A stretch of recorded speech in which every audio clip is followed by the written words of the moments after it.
¿Qué tal? Buenas noches, ¿cómo les va? Bienvenidos a Historias Sencillas. Retomamos, después de 2 años sabáticos, así se le dice cuando uno se toma un descanso y lo toma en realidad el producto, ¿no? Producto que comenzó hace muchos años, que empezó en la radio, eran 2 horas, y luego lo filmamos también dentro de la radio, después lo hicimos aquí en vivo en el canal y fue apareciendo en distintos espacios de la ciudad, con muchísimos invitados, algunos de la ciudad, otros de la región, otros que llegaban a la ciudad de Rafaela y nos permitían una charla de amigos. Vamos a retomarlo de esa manera. Así con la corbata un poco floja porque tiene que ver con un viernes a la hora 22:30, exactamente esa es la hora, después del programa de Gerardo Zanoni. Hace un ratito finalizamos con Identidad Regional y bueno, vamos a estar cada viernes en este horario precisamente conversando con un amigo. Después de la presentación del programa, que tiene una misma presentación de tantas que fuimos cambiando, bueno, adquirimos una que tiene que ver con lo que nosotros queremos significar. El bar, ese momento del café, el momento de la charla, que nos vamos a permitir en esta noche. Siempre va a ser así, en el mejor día de la semana para muchos, el viernes, nos vamos a encontrar con amigos para conversar. Vamos a la presentación y después ya vamos a recibir a este amigo que es el señor Alcides Castaño.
Alcides, buenas noches. ¿Cómo estás? Pero muy bien, gracias por venir a este encuentro, este primer programa de este ciclo nuevo de Historias Sencillas.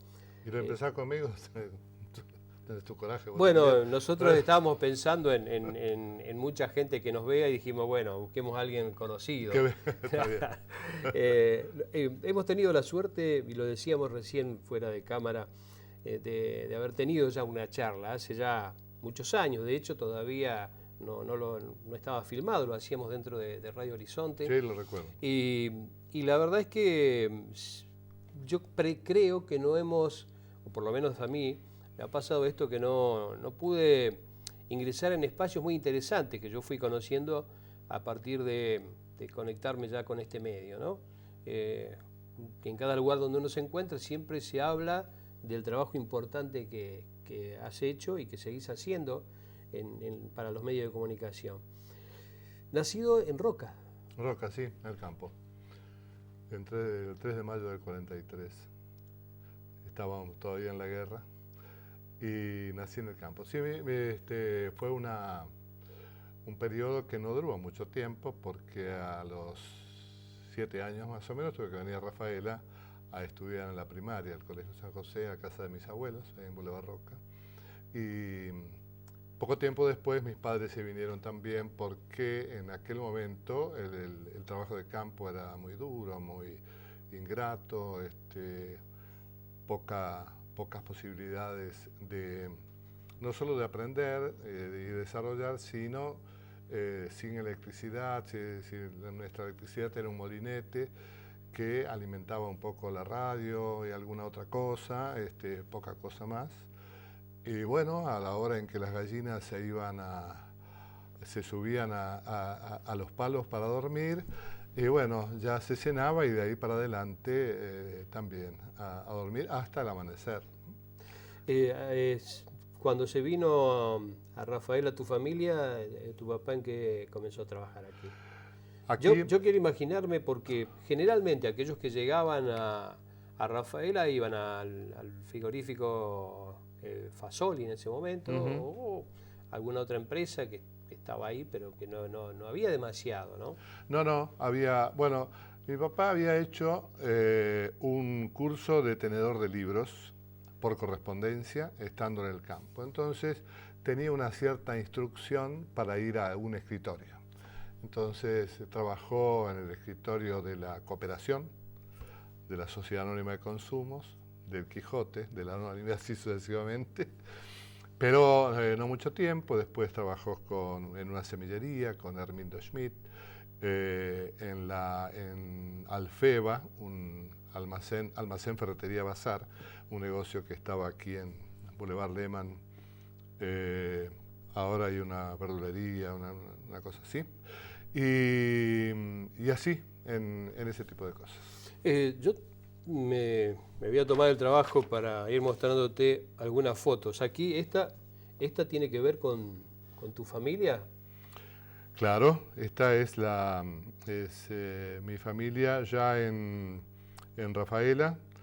Bueno, yo estoy en un extremo, a mi lado sentado mi hermano mayor, que murió, detrás mi papá, en el extremo derecho mi hermana, que vive en Ataliva, en brazos de mi mamá está José, que murió hace unos pocos meses también. Que trabajaba acá en el canal también. Estuvo acá en el canal, sí, es una foto de ese tiempo, todo.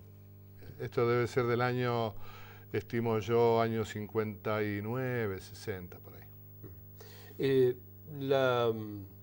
¿Qué recuerdo tenés de ese tiempo, no? Aquí se te veía muy chiquito, ¿sí? Yo había vuelto ahí del seminario. Apenas antes de terminar la primaria en el San José,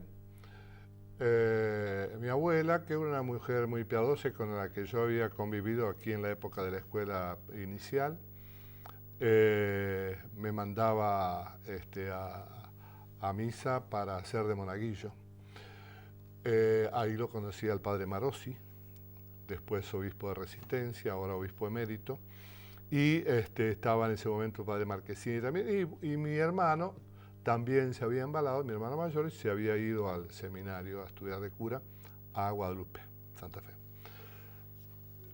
Fui yo también, y ahí hice en la primaria, en los primeros estudios, la base de formación y de información.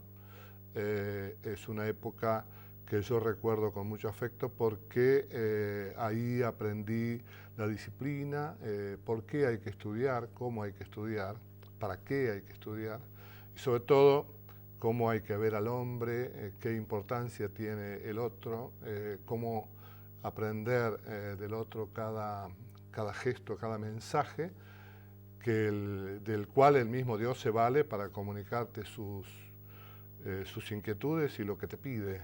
Te lo pide, no te habla por teléfono, te lo pide a través del que está enfrente o del que está alrededor de los hechos que se producen.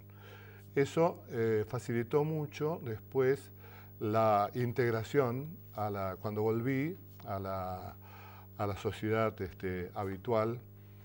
No pude terminar el secundario, no tengo el secundario terminado porque había hecho hasta cuarto ahí en el seminario, después las equivalencias, si bien allá se estudiaba mucho más y mucho mejor, no coincidían con el programa oficial. Entonces tuve que ponerme a estudiar libre y no, era muy pesado.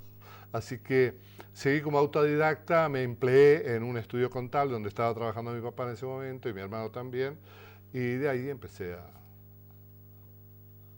a vivir. Esto de la fe fue trasladado más allá del acercamiento que tuviste a partir del estudio, también de parte de tu mamá y tu papá. Sí, ¿sí? Sí, era tal vez no una vida piadosa, pero sí una vida madura, de comprensión y de afecto. Disculpame, pero ¿tus padres habían nacido aquí en Argentina?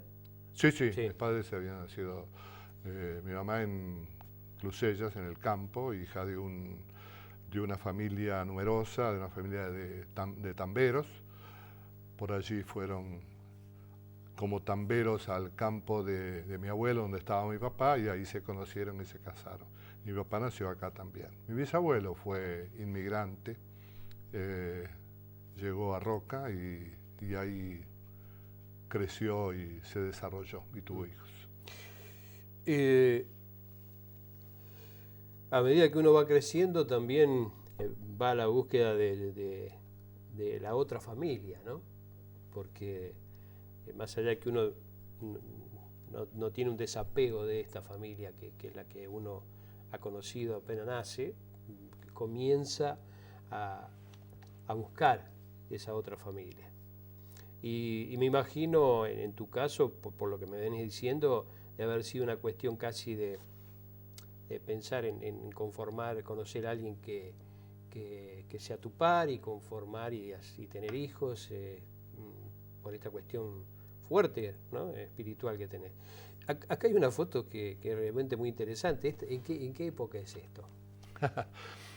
Esto fue, es decir, en el año 58 me incorporé al Teatro Independiente Ricardo Rojas.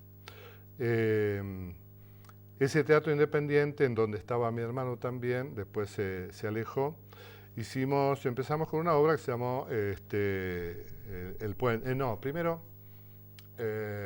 Living Room y después El Puente de Gorostiza. Y sino a continuación, Nuestro Pueblo. Nuestro Pueblo, una obra de Thornton Wilder que fue adaptada por Fortunato Nari para reflejar un poco la colonia.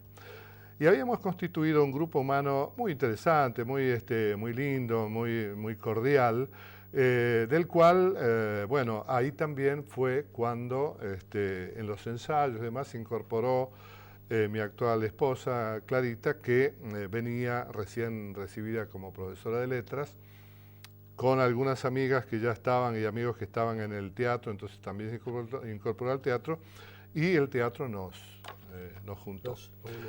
Y esta foto es de tomamos un carruaje con los personajes de Nuestro Pueblo y desfilamos para uno de los carnavales que se hacían, uno de los corsos, claro, que se hacían en Avenida Santa Fe. Entonces nos ataviamos con con el vestuario. Vos sabés que yo acá no me considero, acá ya me empiezo a considerar un sobreviviente, porque aquí mi esposa y yo estamos vivos, el otro chico... esta mañana me acabo de enterar de que este chico que hacía de fotógrafo y que hacía en esa escuela murió la semana pasada, lo cual me conmocionó. Otros también, está Lermo Balbi, ahí está Teresita Volta, gente que estuvo muy ligada a esa formación. O sea que en los años 60, y eso tiene que ver también con mi principio como en el arte cinematográfico, en la imagen y demás. Los años 60 fueron muy particulares en el mundo, ¿no? A partir de, qué sé yo, de las revoluciones, del Mayo francés, de toda la conmoción intelectual que se produjo en el mundo, en Francia con la Nouvelle Vague, en Italia con la aparición de Fellini, Antonioni, Visconti, Rossellini, en Suecia con Ingmar Bergman. Se armó acá en Rafaela Cineclub, se armó escritores rafaelinos agrupados, y éramos un grupo de 100, 150 personas que íbamos de un lado para el otro, con una actividad intelectual amistosa y social muy rica, muy interesante, que nos enseñaba mucho mutuamente. Nosotros ensayábamos al principio en la casa de don Octavio Sóboli. Lo conocía Octavio Sóboli, dando vueltas por la casa, el intendente de los adoquines, ¿no? Y bueno, por eso somos muy amigos de toda la familia, de Marta, Beatriz y las Sóboli. Y bueno, todo eso conformó una amistad y una relación que nos acercó mucho. A ver, vos recordabas y hacías un recorrido de la historia, y te pregunto porque a mí me pasó algo muy particular, ¿no? Los 70, esa década, 70, 80, casi 80, fue una época que me pasó por encima. Me pasó por encima. Es como que ese tiempo que tanto se habla, y yo vivía en Buenos Aires, ese tiempo que tanto se habla de la represión y la poca posibilidad de desarrollar cosas, me pasó por encima. ¿Qué te pasó a vos en ese tiempo? En ese tiempo yo me ligué a la radio. Hasta el 70 estuve trabajando en una empresa industrial en donde me iba muy bien. En poco tiempo escalé posiciones, pero evidentemente no era mi esencia. Entonces, bueno, ahí cuando empezó el ET28, bueno, empezó mi inquietud por entrar ahí y comencé, es decir, me pidieron que me presentara para competir para la programación, para dirigir la programación, compitiendo con Fortunato Anari. Era una competencia muy desigual. Así que obviamente quedó él. Pero bueno, no por eso me arredré, claro, sino que insistí en que eso era realmente lo mío. Lolo Bauduco me invitó a trabajar con él, un poco en sociedad, a colaborar con sus programas, y así empezó un desarrollo de actividades en los años 70. Los años 70 fueron, en este caso, una mezcla bastante extraña, porque nosotros teníamos con mi señora un acercamiento muy particular con Monseñor Saspe. Incluso cuando apareció ese primer obispo de Rafaela, nosotros éramos novios todavía, y con él vino como secretario canciller el padre Castaña, que después fue Monseñor Castaña, obispo de Corrientes, hoy obispo emérito de Corrientes, y propuso Saspe que armemos con otras parejas de amigos, novios, un movimiento de novios, precaná, que llamábamos, que después se fue, derivó en la formación del movimiento familiar. Eso era paralelo a una actividad teatral, a una laboral y a una espiritual. Por supuesto que la cercanía con Monseñor Saspe fue siempre enriquecedora. Vos ibas a conversar con él y no salías igual que como habías entrado. Su brillo personal, su profundidad, no te dejaba igual. Y bueno, con ese motivo teníamos inquietudes sociales, inquietudes de formación. Fuimos muy amigos con el padre Raúl Troncoso. Raúl Troncoso fue un hombre que trabajó mucho. El otro día lo vi, estuvo acá en el Te Deum del 25 de mayo, ahora está en Tandil. Estuvo detenido muchísimo tiempo, torturado, la pasó muy mal. Él acompañaba al grupo de jóvenes que aquí en Rafaela hacían militancia con los barrios marginales. Algunos derivaron a Montoneros, otros quedaron en Rafaela. Es decir, había un movimiento social muy intenso y al mismo tiempo un tanto solapado porque correspondía a la época. Entonces, Raúl Troncoso venía a casa a veces y bueno, la cargaba a mi madre porque mi madre se asustaba de lo que le contaba y él a propósito le agrandaba las cosas, que habían estado tirando tiros por ahí, un poco en broma, un poco en serio, parientes también que murieron, otros que emigraron. Y eso por un lado, y por el otro, en dicotomía, el ambiente de la radio, que era el ambiente dirigido por un militar con las reglamentaciones y determinaciones muy estrictas y muy severas que venían de arriba y que no se podían soslayar. O sea que era una cosa que decir y no decir, guardarse y confesar, era un ámbito de inquietud permanente, ¿no? Era ser testigo, pero al mismo tiempo ese testimonio tener que guardárselo por, sin poder hacer nada. por instinto de conservación, ¿no? Hablaba recién de del noviazgo y del casamiento, ¿no? Aquí hay una foto fantástica, esta foto ya aquí. ¿No sacaste Me parece verlo, en esta foto me parece ver a Mariano. ¿No? Somos muy parecidos, Son parecidos. sí, sí. Éramos, ahora él es más parecido. Yo no. Pero ya va a llegar a ser parecido a vos también, ¿no? A todos nos llega. Ya tendrá lo suyo. Claro, también. claro. Sí, esto fue el 9 de febrero de hace 50 años. Están mis abuelos, el parín y la nona. Está la abuela de mi señora, de Clarita, la abuela María, y fue precisamente en el almuerzo del casamiento. ¿Esto dónde se hacía? ¿En esa época dónde se hacía? En el lugar? Salón del Country, del Jockey Club. Sí, sí. Era el lugar, o sigue siendo, el lugar era, ¿no? Sí, era uno de los pocos lugares que había, no había tantos lugares en donde celebrar este tipo de cosas. Sí. Alcides, hay una, a propósito de cambios y de cosas que van ocurriendo en la vida, lo hablábamos al principio, ¿no? Aquí tengo una foto que nos permiten ver,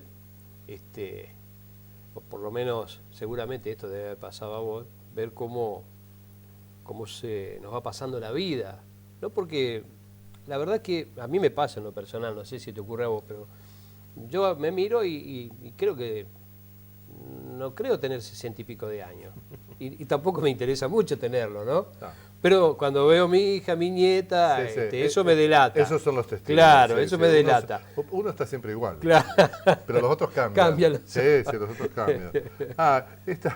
Claro, qué lindo. Esta foto es del el día que cumplí 70 años. Convoqué a todas mis familiares directos. No fue sorpresa eso.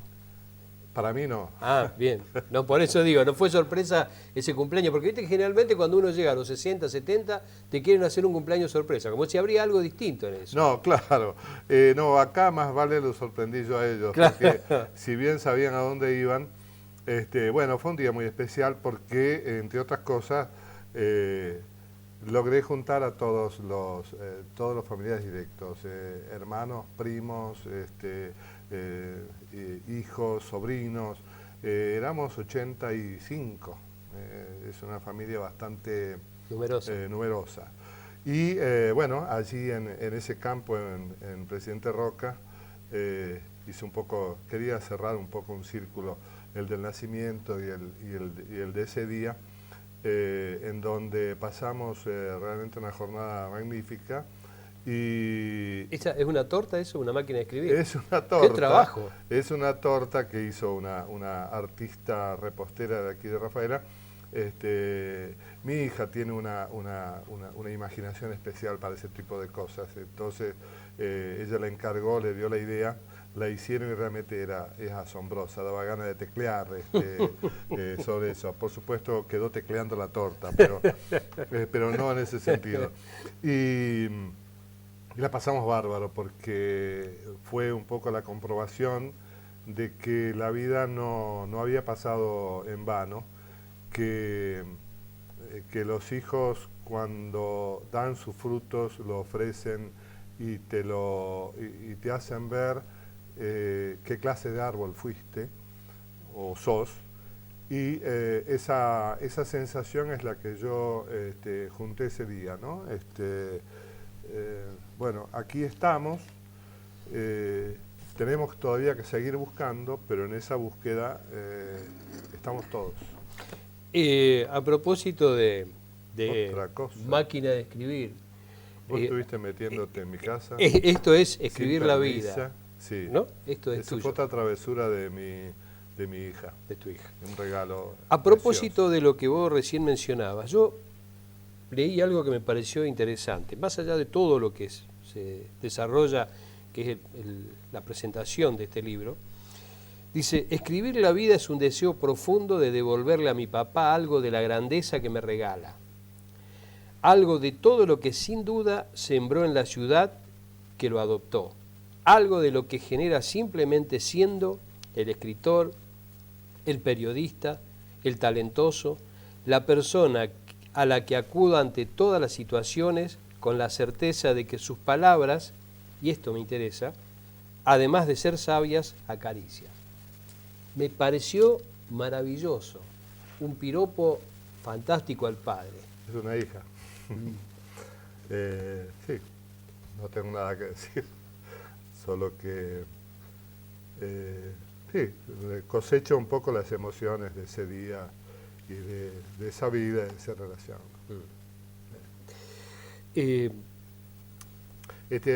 Recopilaron junto con mi señora, yo siempre escribí, estuve escribiendo cosas, escribí sin publicar. Esto me desafía a escribir algún libro algún día de estos, porque son 5 hijos y muchas plantas, pero ningún árbol, y ningún libro. De todas maneras, es un punto de partida que, todavía tengo que desarrollarlo un poco. Estoy todavía en una vida activa que no me resigno a abandonar y debería hacerla, y esa actividad me impide este tipo de cosas, ¿no? ¿Por qué decís que deberías hacerlo? ¿Por qué? Esto de dejar de esta actividad que tenés, que por lo menos a mí me pasa, y no sé cuando llegue a los 70, pero mi pensamiento hoy me indica que voy a seguir haciendo y generando cosas, ¿no? Que tienen que ver con esto que yo te decía antes. A mí no me parece que tenga 60 y no sé cuántos, porque tampoco me pongo a sumarlo, porque la verdad es que creo que la vida no hay que ir sumando años, en realidad no hay que ir cumplirlo, sí hay que sumarlo, ¿viste? Hay que ir pasando la vida. Y me parece que cuando uno está en actividad es como que uno se rejuvenece, se siente útil, sí, ¿no? Sí.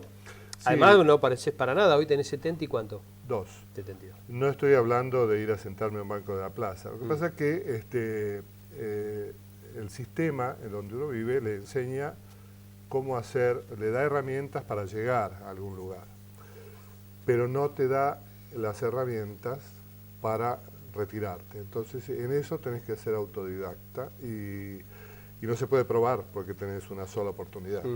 Es lo mismo que en la crianza de los hijos, tendrías que escribir un libro por cada uno.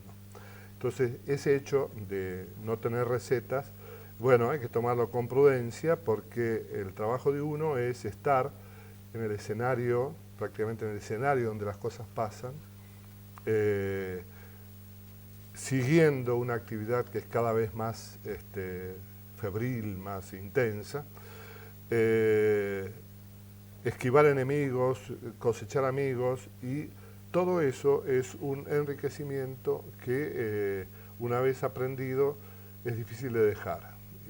Pero todo en la naturaleza, en el mundo, en el universo tiene su ciclo, y ese ciclo tenemos que asumirlos como propio, natural y lógico. Es decir, no podemos decir hasta aquí llegamos, interrumpir el ciclo por propia voluntad, pero sí conducirlo de manera tal que sea un aumento, un apogeo, y después trabajar el perigeo de una manera lo más natural posible, sin dejar que nada te atropelle, y tampoco tener que andar tirando cosas por la borda, porque si uno ha aprendido cosas, tiene la necesidad y el deber de transmitirlas, para que bien o mal los demás, los que están a tu alrededor, los que conviven con vos en cualquier ámbito, puedan decir,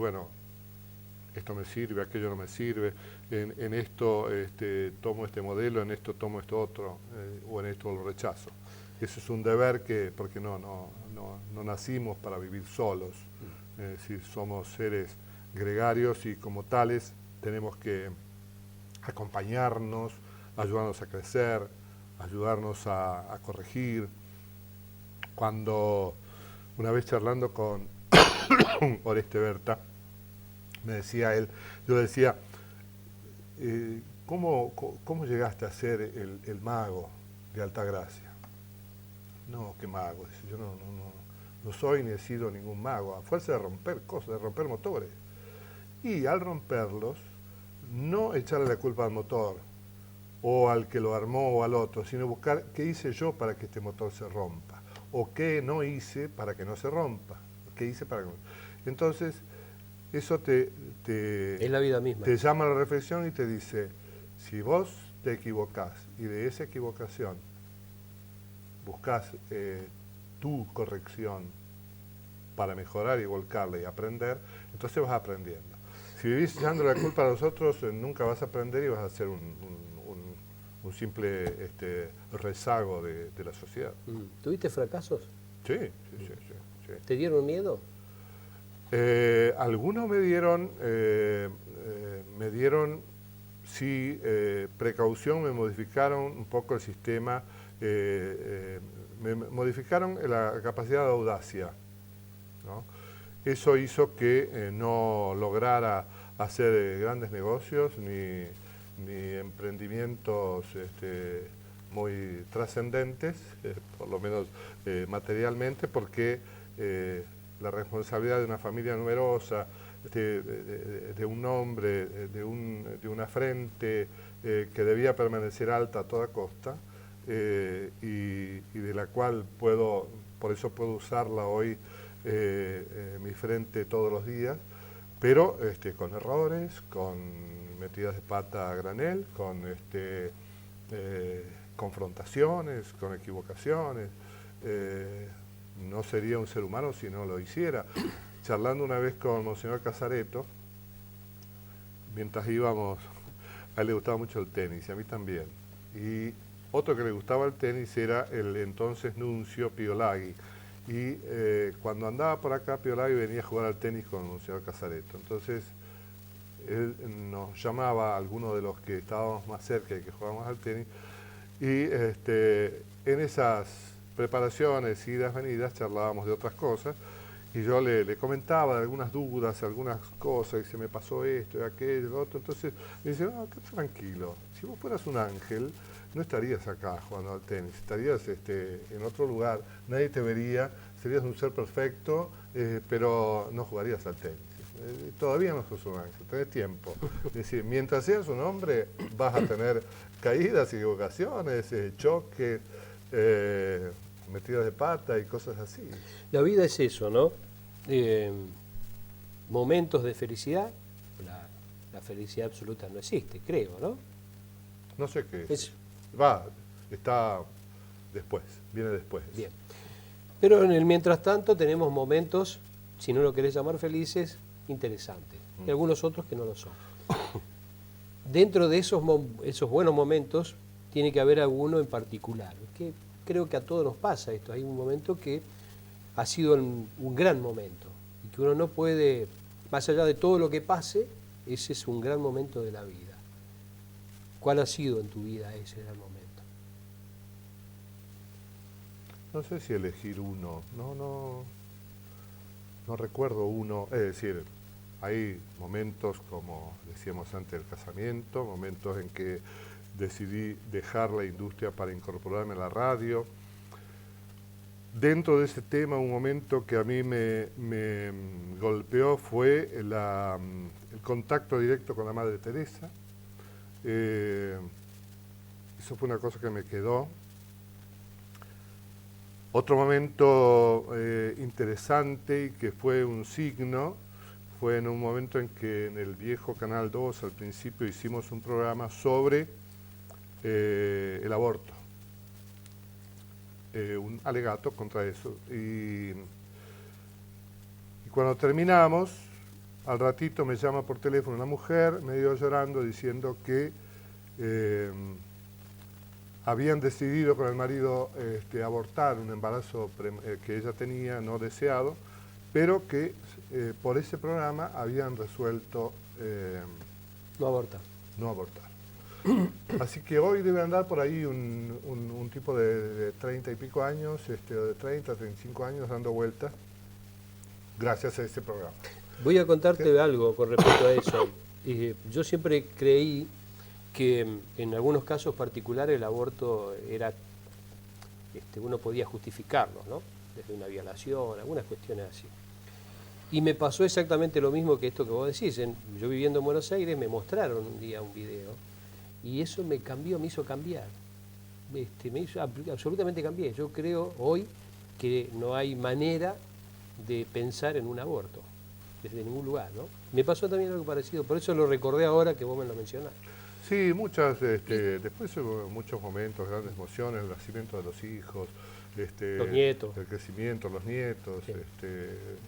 Hace una semana nació Ámbar, la número 14, Rosarina, bellísima, y los nietos, bueno, sí, transforman a uno desde la mayor, que está ahora ya siguiendo el mal ejemplo del abuelo, haciendo presentaciones en televisión, hasta... ¿Es la hija de Mariana? Es la hija de Mariana, sí. Ellos dos están trabajando ahí. Y todos los demás, que están lejos y que cuando se juntan, bueno, forman ese ejército de sentimientos que uno no puede menos que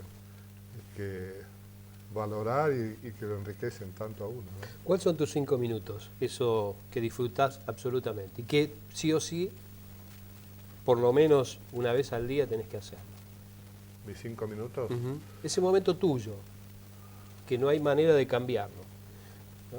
Que sí o sí lo necesitas en el día. A lo mejor no en el día, a lo mejor es por lo menos una vez por semana, pero que sí o sí es algo que vos necesitas hacer. Ajá. Voy a cambiar el tono abruptamente, porque ese momento, el momento fijo que yo tengo no es el de leer un libro o escuchar música o poesía o canto, sino que es cuando voy al baño al final del día. Ahí hago la reflexión, el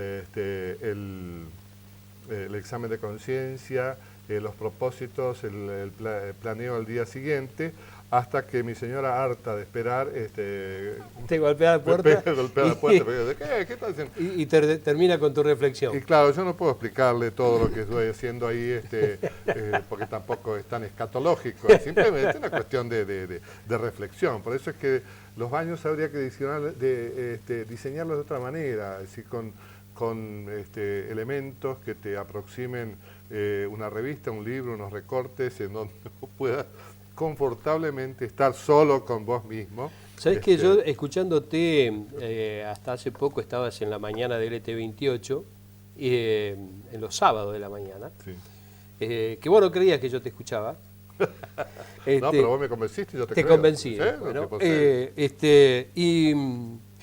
Sí. yo pensaba en esto de que podías podías haber sido parte de Lelutier, por esta cosa de que tenés un humor ácido, una cosa que aparece así dentro de una seriedad, una sobriedad, aparece esta cosa. Sí, la verdad, siempre lo pensé, además me parecía me gustaba mucho esto que hacías en el sábado a la mañana. Me gustaba hacerlo, sí. A propósito, el humor es una buena manera de disimular la propia incapacidad. yo no tengo manera, como humorista soy muy malo, así que no tengo manera de simularlo. Y esta foto tiene que ver también con ese tiempo en el LT28, ¿no? Sí, Digo, ya... esto es en un acto, vaya a saber cuándo, no lo recuerdo bien, es una transmisión que se hizo, una de las raras transmisiones en vivo, y con los micrófonos atados con hilo, es así como se podía, con ese banderín todo arrugado, y con, bueno, lo que significa en definitiva una vocación. Mi vocación no estuvo mucho en la animación de espectáculos, en la conducción. Viste que hay mucha gente que va a la radio a partir de su tarea como animación. Que fue haciéndolo, claro. No, yo vine de otro lado, pero me tocó hacer eso, incluso también porque por allá, cuando asumió Virgilio Cordero la intendencia, me llamó para que sea su agente de prensa. Yo no era demócrata progresista, eso me llevó las iras de algunos de sus partidarios porque no comprendían como agente de prensa. No. Pero de todas maneras, con Virgilio teníamos un cierto feeling que, bueno, me llevó a aceptar y acompañarlo durante unos 3 años. Entonces, bueno, conducir algunos actos oficiales y demás era mi tarea. Esto lo pregunté no siempre en el programa, tengo que ser honesto, no siempre. Porque es un poco hereje la pregunta, ¿no? Pero a veces vale. Me está preocupando. Sí, sí. Tampoco es para preocuparse, pero digo, Bueno. siempre yo ponía este ejemplo, ¿no? Uno, y aparece permanentemente a partir de esta cuestión de la inseguridad. ¿Cómo reaccionaría uno ante una situación? Y yo planteaba esto de un barco en el medio del mar y con afectos. Y no todos tendrían la posibilidad de tener un salvavidas. Si tuvieras que hacerlo hoy, ¿a quién le darías ese salvavidas? Complejo, tenés una familia muy grande, pero digo... Sí, tendría que ser un salvavidas medio... pero ¿qué te parece que te aparecería ahí?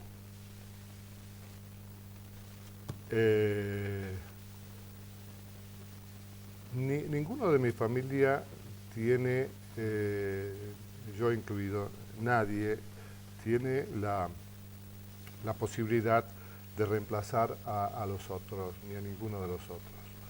De modo que, y son todos en mi familia tan generosos, tan compañeros entre sí, que ninguno se pelearía por el salvavidas. Yo creo que el salvavidas quedaría ahí. Pensé que me ibas a decir que se lo ibas a dar a Dios, que Él decida. Y quedó ahí. Quedó ahí. Quedó ahí. Es una forma. Y como Dios está en las pequeñas cosas y en las grandes cosas, bueno, ahí hubiera ocurrido lo que Él disponga. Pero decidirlo yo no, porque ese es un gesto de Dios, de salvar, disponer de la vida de los otros es un gesto que le pertenece solamente a Él. Yo no soy quien. Acá me quedan dos fotos. Una tiene que ver con un encuentro también. ¿Aquí ya estaban casados con Clarita? Sí, fue en el año 69. Ocupó un gran espacio en tu vida, sigue ocupando un gran espacio, ¿no? Este movimiento. ¿El movimiento familiar? Ocupó, no, después ya no, pero porque cuando, lo que hablábamos antes de la década del 70, vino un poco el movimiento de los sacerdotes por el tercer mundo, es decir, hubo una serie de confrontaciones dentro del clero mismo, dentro de los distintos movimientos y demás, que ese movimiento familiar había estado funcionando, pero después vino la diáspora.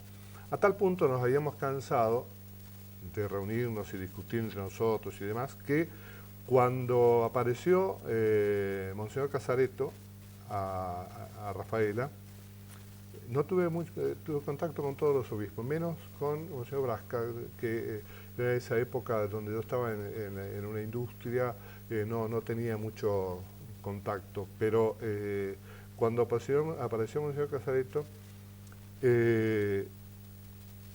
me encontró en la plaza, no sé por qué me conocía o por qué sabía quién era yo, y entonces caminando por la plaza me encontró y me dijo: me parece que vos podrías venir a colaborar conmigo. Digo, por favor, nada de reuniones. Colabora en lo que sea mientras no sea una reunión. Perfecto, te entiendo perfectamente. Al poco tiempo me llamó para que colabore en el área de prensa, para que le ayude un poco en eso. Esto es en Chile, el movimiento es un congreso que hubo en Santiago de Chile. Mi hermano ya estaba allá. Mi hermano estaba en esa época casi recién llegado a Chile. Él llegó en una época también bastante complicada para la historia chilena y se fue con una compañía de teatro de Santa Fe. Cuando llegó allá, la compañía prácticamente se disolvió.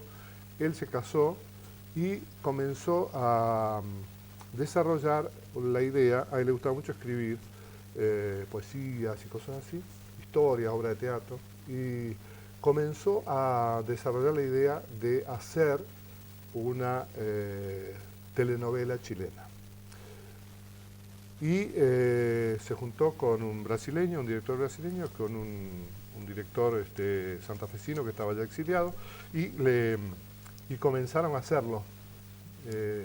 Y me enteré, yo no estaba al tanto de eso cuando murió, en el 2005, una publicación de un diario chileno, le hicieron una serie de homenajes, consideraban como el padre de la telenovela chilena, porque había sido el primero que había escrito una telenovela para ser producida en Chile.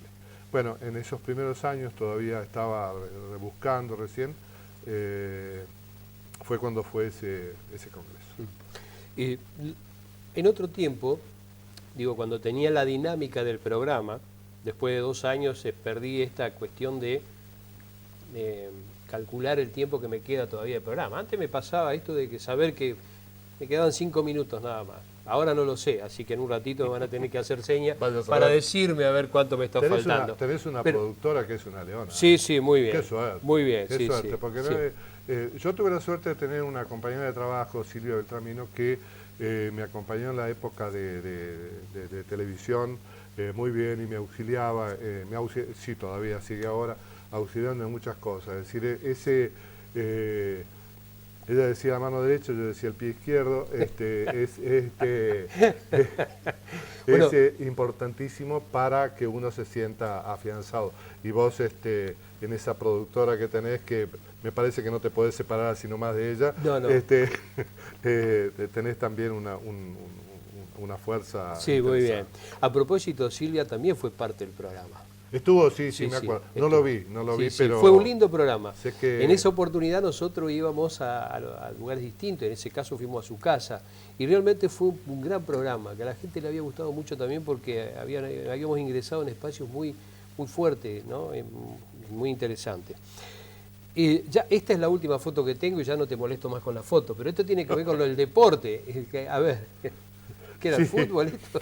Sí, esto fue en la época de la radio. Yo estaba trabajando como socio de Lolo Bauducco. Y se hizo ese día un partido de fútbol entre los de Deportes en Relieve, la gente de Vélez, y los de Tomando Sol, que era el programa que tenía, el programa estrella de Lolo oh. Bauducco. Entonces hicimos un partido de fútbol benéfico en Cáncer Atlético, y bueno, esa foto está al lado Víctor Hugo Fus, Enrique Foglia, los Cipolati, tantos otros. Y para el fútbol, ¿cómo era? Vos sabés que no tengo una foto para el fútbol, yo soy muy malo jugando al fútbol. ¿Ah, sí? Sí, a mí me invitaban para molestar nada más. Cuando necesitaba uno que moleste, me buscaba. Ahí va. Sí, era muy malo. Hasta el día que te compraste una pelota, entonces tenía que ponerte a toda costa. No, pero jugaba solo, no me quería ni siquiera con pelota. No. No, me defendía. Sí. Tipo zaguero, soy zurdo, así que zaguero izquierdo, número 6, por ahí andaba.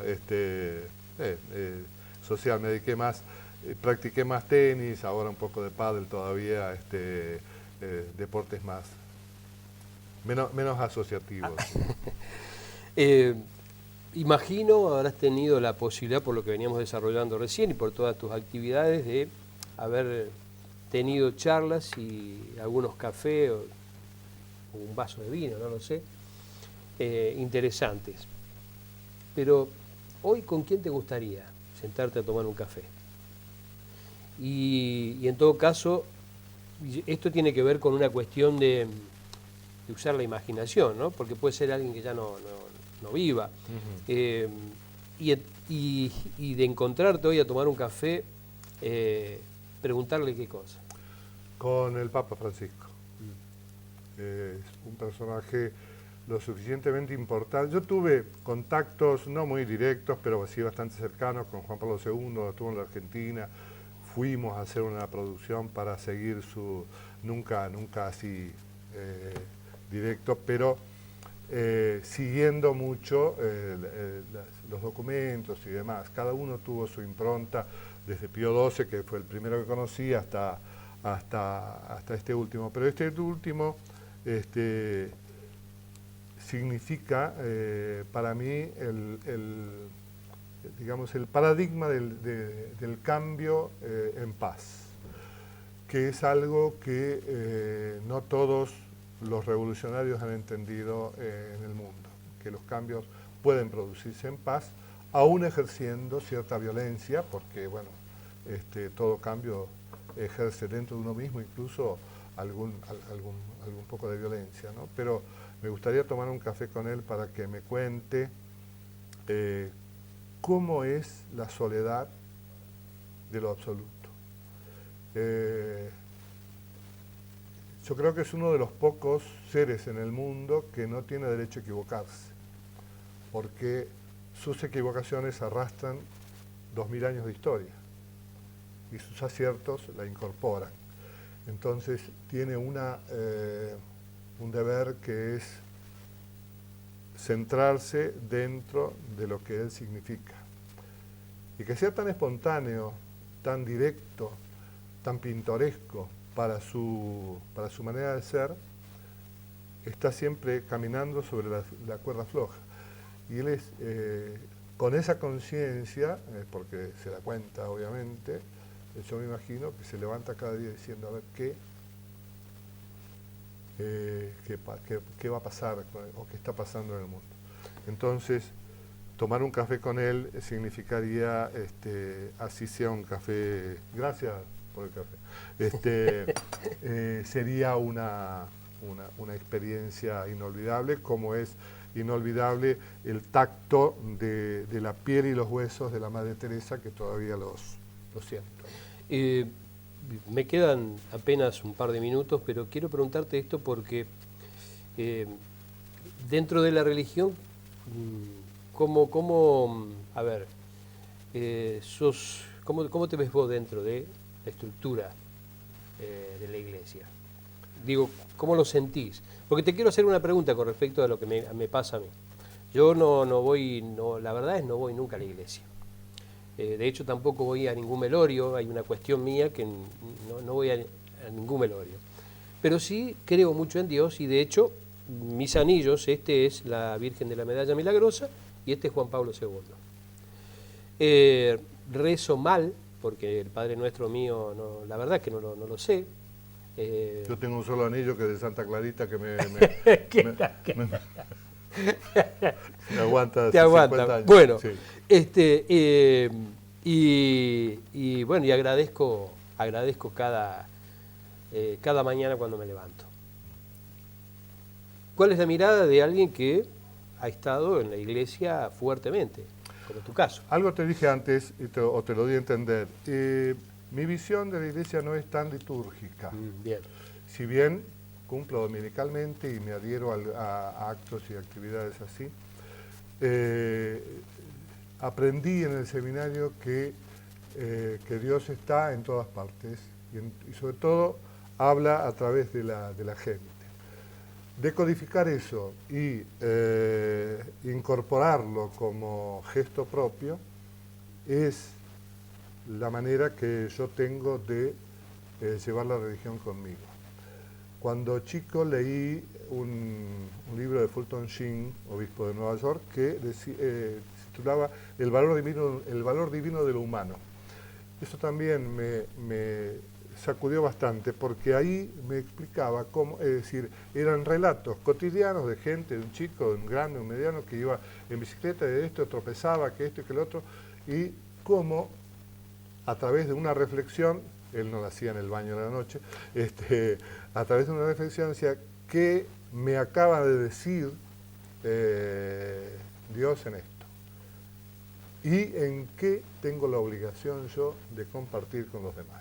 Es decir, eso es un poco la liturgia cotidiana, que a lo mejor no tiene gestos muy importantes, pero que por ahí la iglesia necesita de alguna manifestación colectiva, necesita de gestos, necesita de adhesión de ese tipo para expresarse, porque también, digamos, el misterio del cuerpo místico necesita también expresarse públicamente. Pero no es lo mío tan litúrgico y formal, aunque sé de su importancia. Bien, ya cierro, se me termina el tiempo. Cortito, ¿Alcide Castaño está contento con él? Sí. Sí, he tenido la fortuna de trabajar en lo que yo elegí. Y recuerdo siempre la frase de un filósofo español, Julián Marías, que había venido a la Argentina hace mucho tiempo y dijo, mira, haz lo que te plazca, trabaja en lo que te gusta y si por eso te pagan, mejor. Y creo que eso ha sido un poco de decir, correr ciertos riesgos, poner a mi familia en riesgo muchas veces para poder trabajar en lo que descubrí era mi vocación. Y a partir de eso, no, me decía el otro día a alguien, me dijo, ¿qué tal estás? Me pregunta, por mi resfrío. Yo estoy un poco cansado de ser feliz. Está bueno. Por eso me resfrié, para tener algún problema. Bueno, Alcide, no quiero ser tan presuntuoso. ¿Me vas a devolver mi libro? Te voy a devolver tu libro y esta foto también, que tenemos que agradecer a tu esposa que ha participado en esto. Quiero agradecerte que hayas estado en este primer programa de este nuevo ciclo de Historias Sencillas y preguntarte, bueno, ojalá que hayas estado cómodo. Sí, muy bien. Y no quiero terminar sin agradecerte en nombre de la comunidad este tipo de programas que rescatan cosas, personas y en otro caso personalidades que la gente no conoce, por ahí que se puede profundizar, que vos lo trabajás muy bien y que, bueno, son una especie de necesidad en las comunicaciones, porque comunicar la vida de lo que se hizo, de lo que se aprendió, es una función que tenemos los que a veces presuntuosamente nos llamamos comunicadores. A la gente le digo que el programa además está en nuestra página que es scorpioinfo.com.ar. Esto, tu hijo en Chile, ¿sigue viviendo en Chile? ¿Tu hijo? Sí. Bueno, podrá verlo ahí también a través de la página entonces. Va a estar ahí, a partir de mañana ya va a estar. Así que a la gente también para que pueda ingresar para verlo cuantas veces quiera. No tengo la reiteración aquí, me la dijo Guillermo, pero no me acuerdo. ¿Viste esto de no querer entender que ya pasamos los 60 y que algunas cosas nos vamos olvidando? Voy a procurar no estar, porque no me gusta ¿No te gusta verte? No. Ah, mira. Casi nunca me miro y me voy. Alcide, muchas gracias. No, gracias. Muy amable.